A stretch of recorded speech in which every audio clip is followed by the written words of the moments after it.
ہمارے استاد جب یہ حدیث پڑھا رہے تھے نا وہ اچانک رونے لگ گئے۔ اور بات ایک دفعہ میں حضور کے ساتھ جہاد پہ گیا تھا، میرا اونٹ کمزور تھا، میں پیچھے رہ گیا۔ ہمارے یہاں شرط لگتی ہے نا، اللہ تعالیٰ خیر فرمائے، ایک بھائی گاڑی خریدتا ہے پھر دوسرا چاہے زیور بیچے اس نے بھی خریدنی ہوتی ہے، ورنہ گھر میں گھسنے کی اجازت نہیں ملتی۔ جناب جابر ابن عبداللہ کہتے ہیں حضور کے ساتھ میں جہاد پہ گیا، واپس آ رہا تھا، میرا اونٹ کمزور تھا، بوڑھا تھا، بیمار تھا، سب لوگ آگے گزر گئے، میں پیچھے رہ گیا۔ کچھ میں پریشان رہتا تھا غربت سے، تو میں مایوس بھی تھا، ذرا پیچھے رہ گیا، پریشان تھا۔ فرماتے ہیں نبی پاک نے نا 2-3 دفعہ پلٹ کے دیکھا، ادھر دیکھو۔ میں نے اپنی زندگی میں بڑے لوگ دیکھے ہیں، وہ امیروں میں چلے گئے، پیچھے پلٹ کے انہوں نے غریبوں کو کبھی نہیں دیکھا کہ وہ ایک دوست ہوتا تھا ہمارا جو ماڑا ہے، غریب ہے، پلٹ کے نہیں دیکھا۔ کہتے ہیں نبی کریم علیہ الصلوۃ والسلام نا آگے گئے، سب سے آگے۔ حضور نے 2-4-5 دفعہ نا پیچھے پلٹ کے دیکھا۔ جابر ابن عبداللہ کہتے ہیں جب میں نظر نہ آیا تو میرے محبوب کا انداز کریمانہ دیکھیں، حضور اعلانیہ فرمانے لگے، بھئی مجھے جابر نہیں نظر آ رہا، بے خبر ہو جو غلاموں سے، وہ آقا کیا ہے، وہ آقا کیا ہے۔ یہاں ہمارے استاد جب یہ حدیث پڑھا رہے تھے نا، یہ حدیث پڑھا رہے تھے تو اچانک رونے لگ گئے۔ میں نے کہا حضور کیا ہوا، رو کیوں پڑے؟ تو کہنے لگے یار سوچتا ہوں جو محبوب جہاد سے واپسی پر اپنے غلاموں کو نہیں بھولے، وہ میدان محشر میں کیسے بھول جائے گا؟ وہ وہاں بھی پوچھیں گے فلانا کدھر گیا، فلانا کدھر گیا، ایک ایک کا نام لیں گے، حضور نام لیں گے، ہماری موج بن جائے گی۔ نبی کریم نے پلٹ کر کے دیکھا، جابر نہیں نظر آ رہے، حضور ان کا اونٹ کمزور ہے، پیچھے رہ گئے۔ حضور نے یہ نہیں فرمایا کہ ذرا آہستہ کرو ساتھ، یہ نہیں فرمایا، بلکہ نبی پاک نے فرمایا تم چلو۔ قافلہ چلتا رہا، حضور نے گھوڑا پیچھے کی طرف موڑا، سب سے پیچھے آئے۔ جناب جابر کہتے ہیں پیچھے میرے پاس، اس حکمت کو آپ سمجھیں، حدیث کے ان لفظوں پر آپ غور کریں۔ ایک کہہ کے کہنا ذرا اس کو میرے پاس لاؤ، یہ بات اور ہے، ذرا آہستہ ہو جا، وہ بھی ساتھ مل جائے، لیکن یہ معنی اور ہے کہ غریب جہاں بیٹھا ہے اس کے پاس خود چل کے جانا۔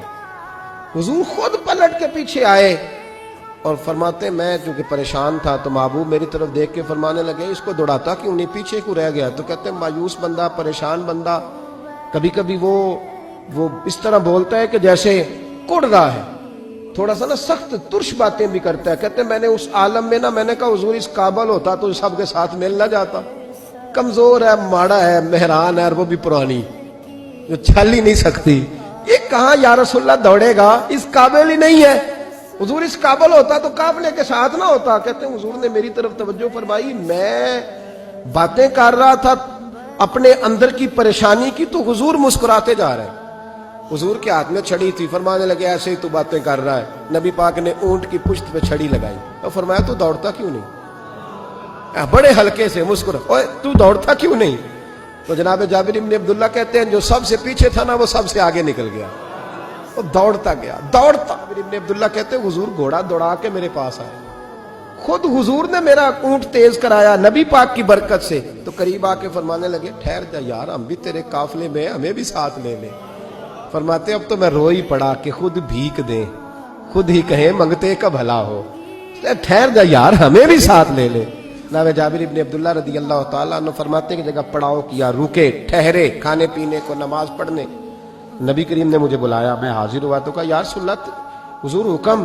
تو محبوب فرمانے لگے جابر یار تیرا اونٹ میں نے نرالا ہی دیکھا، بوڑھا ہو کے سب سے آگے نکل جاتا ہے، بیمار ہو کے، کمزور ہو کے۔ کہتے ہیں میں چہرہ دیکھتا جا رہا ہوں کہ حضور سارا ہی پتہ ہے آپ کو، میں کیا عرض کروں؟ تو محبوب فرمانے لگے پسند آ گیا ہے، بیچ نہیں دیتے میرے ہاتھ؟ کہا یا رسول اللہ آپ رکھ لیں، حضور آپ کا یہ۔ فرمایا نہیں میں پیسے دوں گا۔ کتنے کا ہے؟ کہ یا رسول اللہ آپ رکھ لیں۔ فرمایا پیسے دوں گا۔ یا رسول اللہ مارکیٹ میں جاؤں تو 6-7 دینار کا بکے گا۔ فرمایا نہیں بھائی میں تو پورے 10 دوں گا، 6-7 نہیں، میں تو پورے، حساب سیدھا، 6-7 کا کیا حساب ہوا، 10 پورے کا۔ حضور پھر بندہ نوازی ہے نا، کون بول سکتا ہے؟ حضور نے فرمایا بلال تیرے پاس 10 دینار تھے؟ حضور ہیں۔ فرمایا ان کو دے دو، اونٹ کے پیسے رکھ لو اور مال نہ مدینے جا کے دے دینا۔ جابر ابن عبداللہ کہتے ہیں میں مدینے گیا شام کو، میں نے نا کبھی اپنے اونٹ کی اتنی خدمت نہیں کی جتنی اس دن کی۔ میں نے اسے بڑے پیار سے نہلایا، میں نے نئی رسی خرید کے اسے نکیل ڈالی، آج محبوب کی بارگاہ میں لے کے جانا ہے۔ کہتے ہیں تیاری کر کے نا، تیاری ਪੂਰੀ ਤਿਆਰੀ ਕਰਕੇ ਤਨ ਤੰਦੂਰ ਹੱਡਾਂ ਦਾ ਬਾਲਣ ਤੇ ਅਸੀਂ ਹਾਵਾਂ ਨਾਲ ਤਪਾਇਆ ਕੱਪ ਕੱਪ ਮੁਕੀਆਂ ਪੇੜੇ ਕੀਤੇ ਇਸ਼ਕ ਪਲੇਥਨ ਲਾਇਆ ਤਨ ਦਾ ਸਾਲਨ ਤੇ ਮਨ ਦੀ ਹਾਂਡੀ ਉਤੋਂ ਨੂਨ ਸਬਰ ਦਾ ਪਾਇਆ